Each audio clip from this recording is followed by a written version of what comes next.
এবারে ডক্টর জাকির তার মতামতটা জানাতে চান। স্বামীজিকে অনেক ধন্যবাদ। তিনি এতক্ষণ ধরে মূল্যবান অনেক কিছুই বললেন, অনেক প্রশ্নের উত্তর দিলেন। সবগুলোর উত্তর দিতে পারলে ভালো হতো। আমি বিভিন্ন ধর্মের উপর একজন ছাত্র, তবে যেহেতু সময় কম তাই আমি বেছে নিয়েছি মাত্র 3টা প্রশ্ন আমার মতামত জানানোর জন্য। প্রথম প্রশ্নটা ছিল পুনর্জন্মের ব্যাপার নিয়ে। আর স্বামীজি ঠিকই বলেছেন যে হিন্দুরা বিশ্বাস করেন যদি কোনো লোকের ভালো খারাপ দুটোই সমান থাকে সে তাহলে আবারও মানুষ হয়ে জন্মাবে। যদি ভালো বেশি থাকে উঁচু বর্ণে জন্মাবে, যদি খুব বেশি খারাপ কাজ করে তাহলে পশু হয়ে জন্মাবে। স্বামীজি এই ফিলোসফিটা ভালোভাবে ব্যাখ্যা করেছেন আর আমিও পড়েছি। তিনি ঠিকই বলেছেন যে হিন্দু ফিলোসফি বলে যদি খুব বেশি খারাপ কাজ করেন তাহলে পশু হয়ে জন্মাবেন, যেমন কুকুর বা তেলাপোকা এরকম কিছু। আর আমি তার সঙ্গে একমত।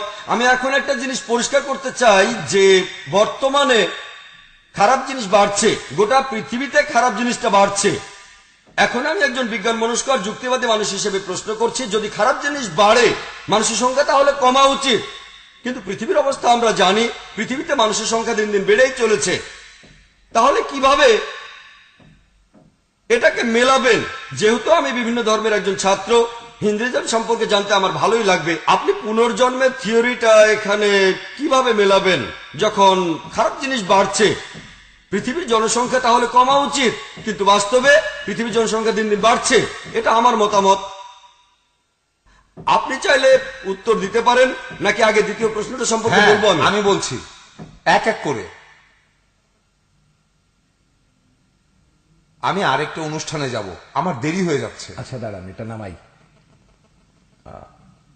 হ্যাঁ হ্যাঁ ঠিক আছে, এবার বল। হ্যাঁ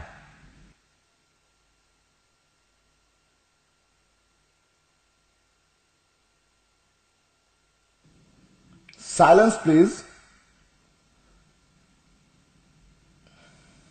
আপনারা ধৈর্য আর উৎসাহের সাথে এখানে বসে আছেন, সেজন্য আপনাদেরকে ধন্যবাদ জানাই। প্লিজ ধৈর্যটা হারাবেন না।